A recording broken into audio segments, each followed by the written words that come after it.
Dilmuratdan anglasam, Nureli hozir Aqsuliq bir qiz bilan to'rda tanishib yaxshi aralashib etibdi. Shundaq esil she'rlarni yozarmish. Qaraganda oliy maktabni bitirgan qiz o'xshaydi. Navrakam ikkisi bir-birini shundaq yaxshi ko'rarmish.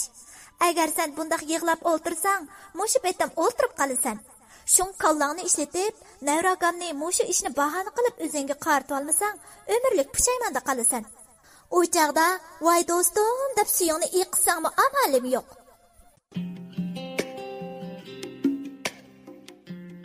Bahardek gullarim barda bir chaqlar.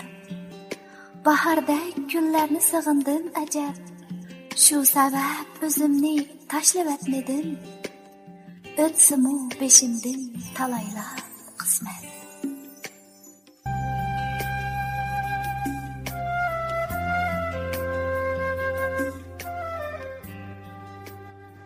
Köp qismliq ovozliq asar Judunda ichilgan gul.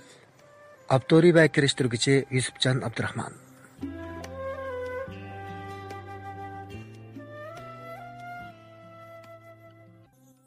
3. bob. Hasratlik taqdir. 9. qismi.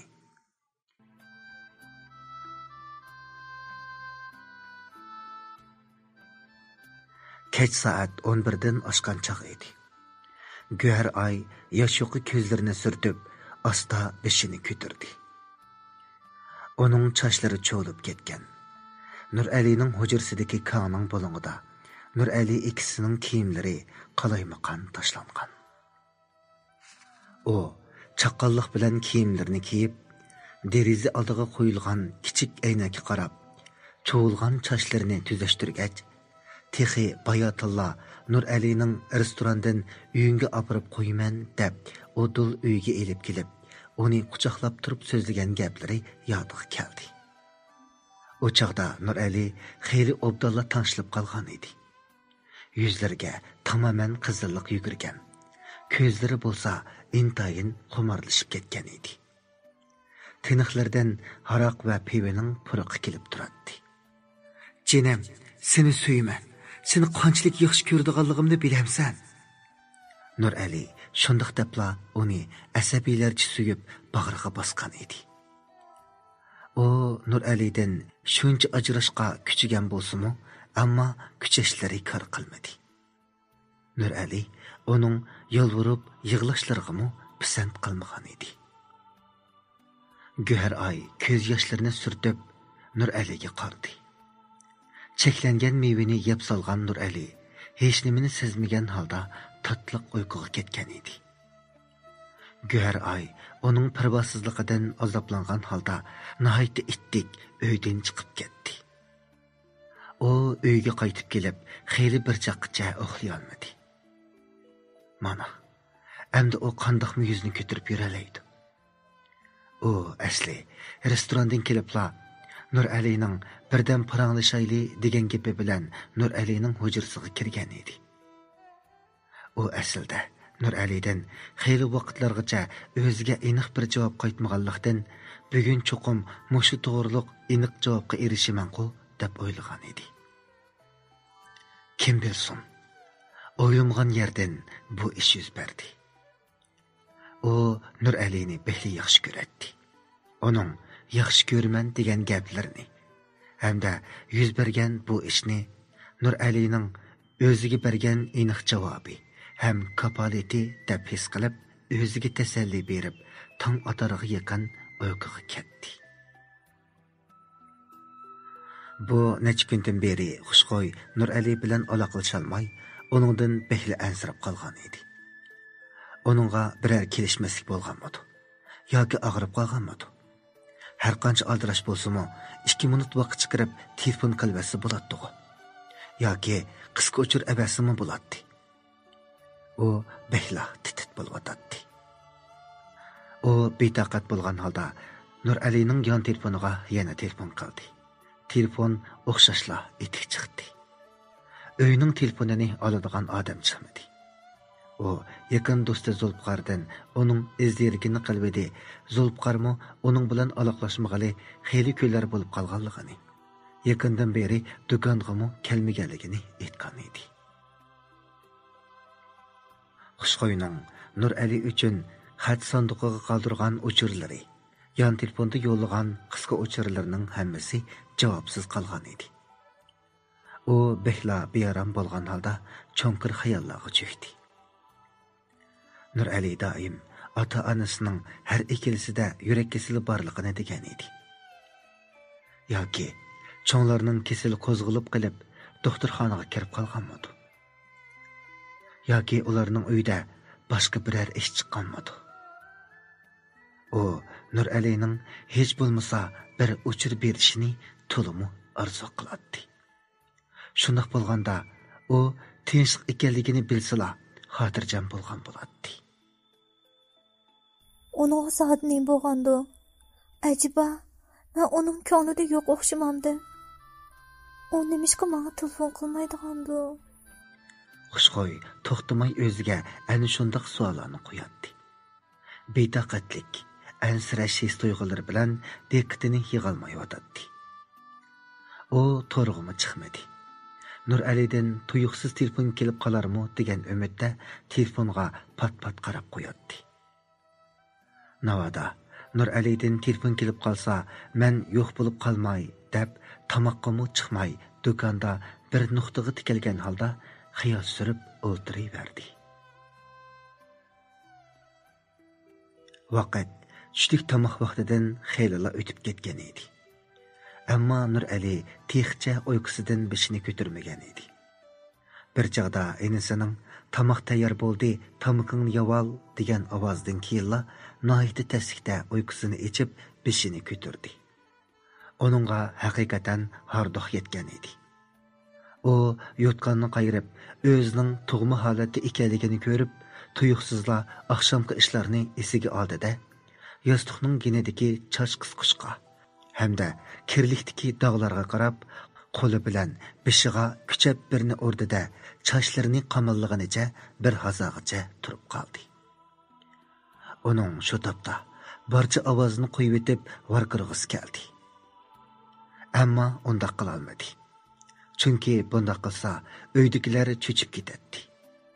Ota-onasining yurak kasal bo'lg'achqa amal bor, ularni tuyuqsiz cho'chitadigan ishlarni qilishdan saqlanishga to'g'ri keladi. U ochig'ini tomga bir qanchani mushlash bilan chiqardi. U kiyimlarini aldirashlik bilan kiyib, dog'langan kirlikni axlat chilikiga tashildi. Yuz ko'zlarini aldirab yuyib, chopinini kiyayotgan chog'da Xushxo'ydan yana telefon keldi. U darhol berib telefonni olmoqchi bo'ldi-yu, oqshom bo'lgan ishlarni yodiga elib, telefonni elishdan yaltiyib qoldi. Bu yillarda yoshlarning hammasi degidek to'rga chiqadigan bo'lg'achqa, cho'nglar bekrak zarur ishlar bo'lmasala telefonga yaqin yo'llamaydi. Shunga Nur Ali telefonni faqat hujrasiga tushirib olgan edi.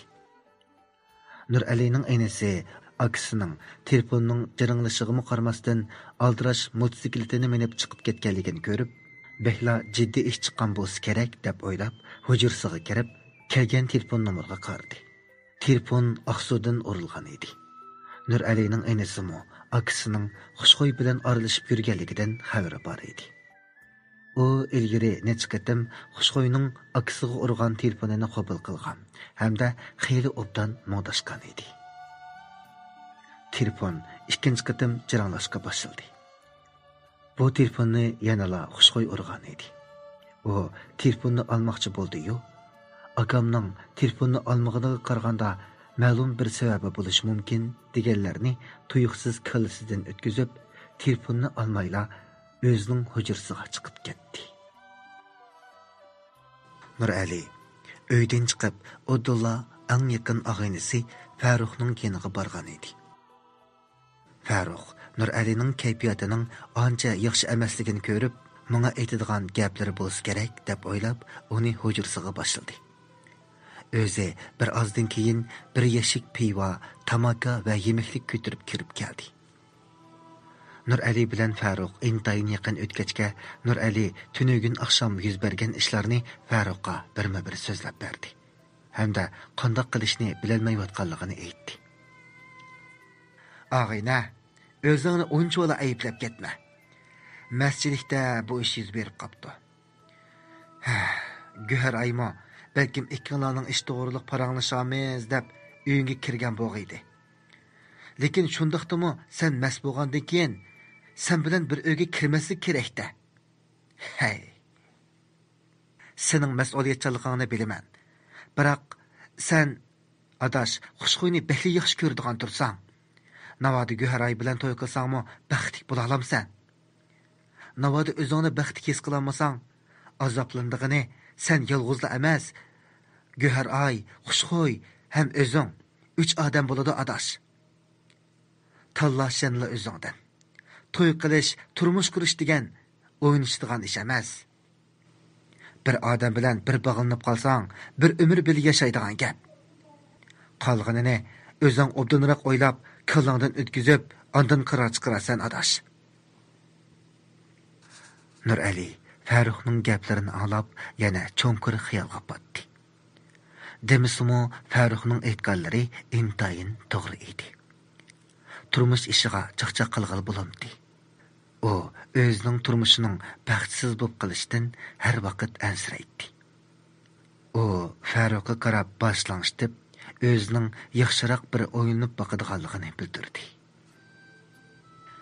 Farruh gap temasini boshqa joylarga borib, Nuralining kayfiyatini tanishmoqchi bo'ldi. Biroq Nurali hech bir asliga kelolmay o'tadi. O'zini cho'ng bir avorchilikka, kelishmaslikka yo'liqqandek his qildi. Demisimi bu haqiqatan cho'ng bir kelishmaslik edi. O o'zining masjidlikda baldurla cheklangan mevini yeb solganligiga pushaymon qilsa, Güher ayning o'zini ching tutmaganligiga ochiqlanadi. Endi o inkor qilsin yoki qilmasin, bu ish allaqachon yuz berib bo'ldi. Endi bu ishqa chuqum mas'uliyatchilik bilan muomala qilish kerak. Undaq bo'lmaganda, o Güherayni nobud qilgan bo'lib hisoblanadi. Undaq ishlarning o'g'illarga qaraganda qizlarga bo'lgan yomon ta'siri intayin cho'ng edi. Agar o Güharay bilan to'y qilmasa, Güharay chuqum mush ish sababli baxtsiz bo'lib qolishi, hatto o'zini o'ldirib olishi mumkin. O mushularni o'ylab, demi birdala ichiga tushib ketdi. O bu to'g'riliq ko'p o'ylandi. Bir tarafda xushxo'yni, yana bir tarafda Güharayni o'zining turmushida birga yashab tasavvur qilib baxtdi. Darvaqa Güharay bilan birga o'tishga uning zodili ko'z yetmadi. Chunki ta hozirgacha u Güharayni qilchimi tushunmaydi. Faqatla uning o'zini bekli yaxshi ko'rdiganligidan xabari bor. Buni Güharayning o'ziga yozgan xatlarida o'qigan edi. Ammo ularning o'rtasida hech qanday bir tushunish, o'rtoqlik, hissiyot paydo bo'lgan emas. Ammo xushxo'yni bo'lsa butunlay to'liq tushunadi.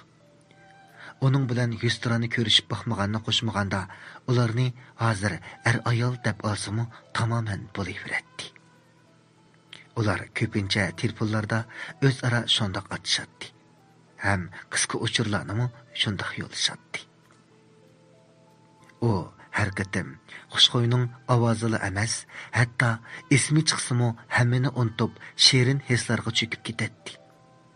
O necha qatim uydagilarga torda bir qiz bilan muhabbatlashayotganligini, o qizning intayin chiroyli bo'lib qolmay, intayin oq ko'ngil ham yaxshiligini, ammo orliqning intayin kerakli ekanligini aytgan. Uydagilarmi hech qanday qarish chiqmagan, hatto uning uchun xushal bo'lishgan edi. Texi o yana yaqindala Zulfiqar bilan birga o'ltirib, o'zining xushxo'yni shu qadar yaxshi ko'rdiganligini, uningsiz yashay olmaydiganligini, uydagilarmi u qiz bilan to'y qilishga qo'shilganligini, pat arda uni ko'rgili quchog'i bordiganligini qancha rat so'zlab ketgan edi. Mana endi bo'lsa, Baldurli yeb solgan cheklangan meva, xato tashlab qo'ygan bir qadam uni birdilla intayin g'amkin bir odamga aylantirib qo'ygan edi. O o'zi xushxo'yga yo telefon qilolmadi, yoki urg'an telefonlarni qabul qilolmadi. Shundaqla Güharay bilanmi bo'lgan ishlar to'g'riliq so'zlashib baxmadi.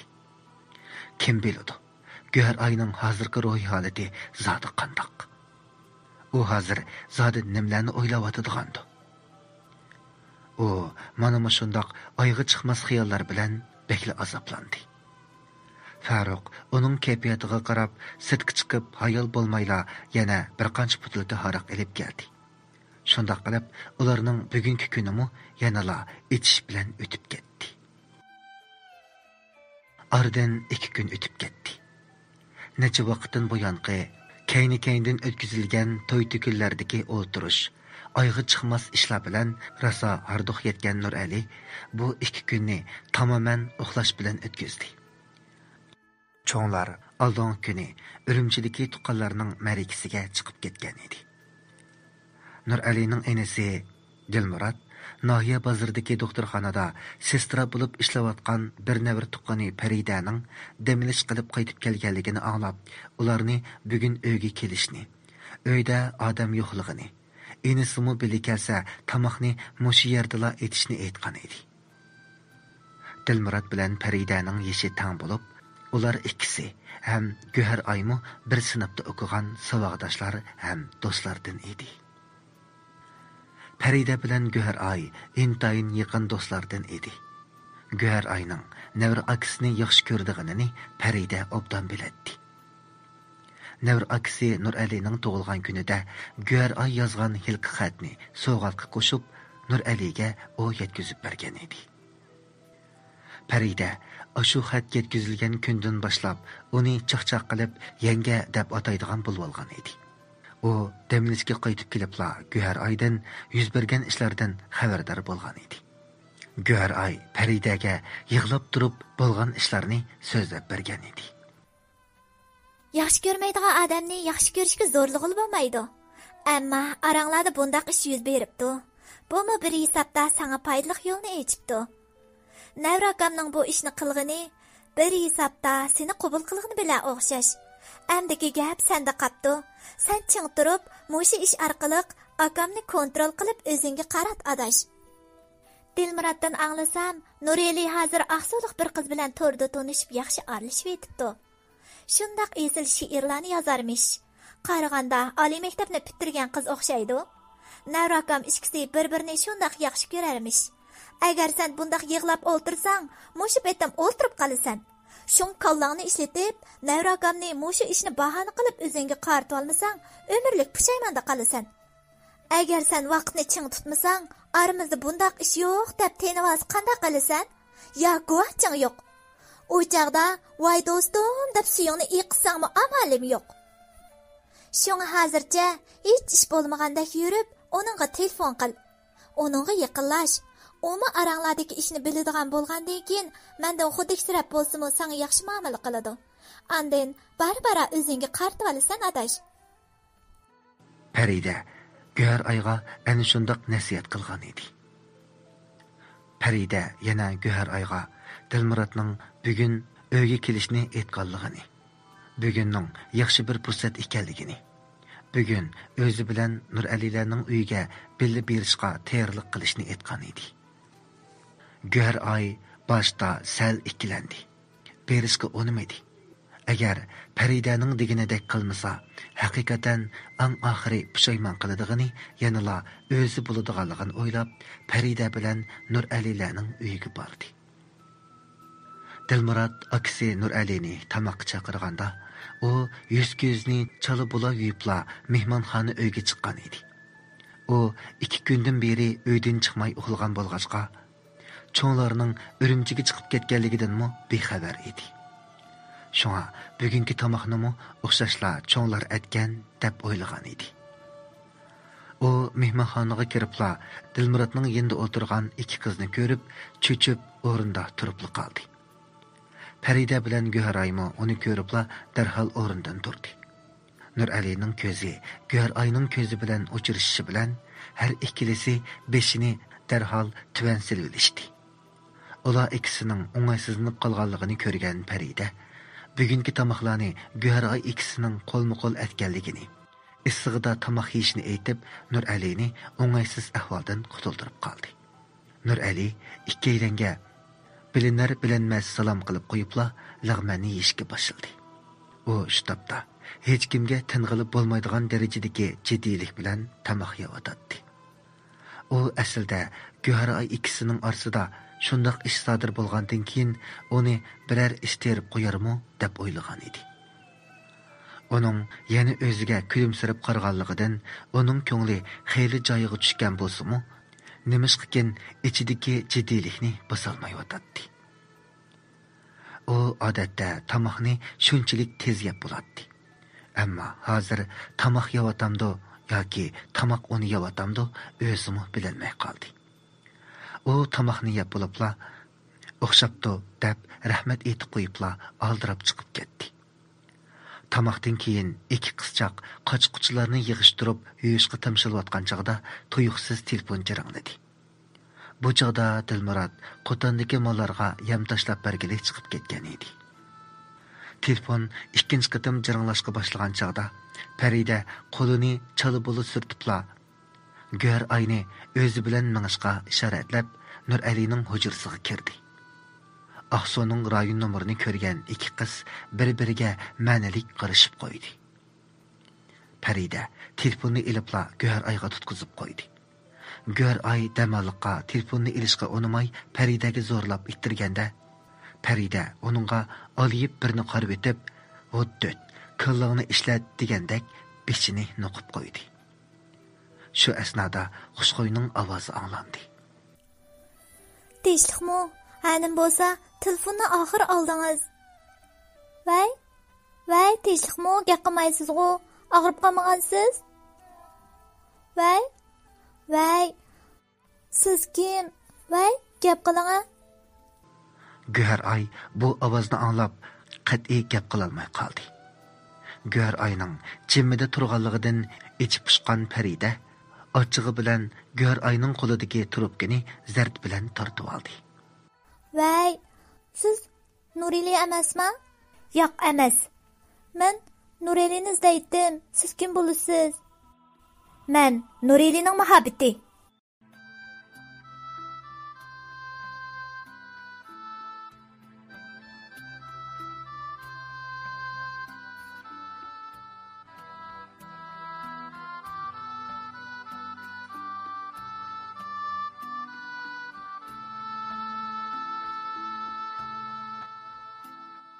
Rolarga Maryamgul Xushxo'y, Yusufjon Abdurahmon, Abduquddus Mattursun, Mutallibjon Qovul, Valijon Eli qatorliqlar ovoz bergan.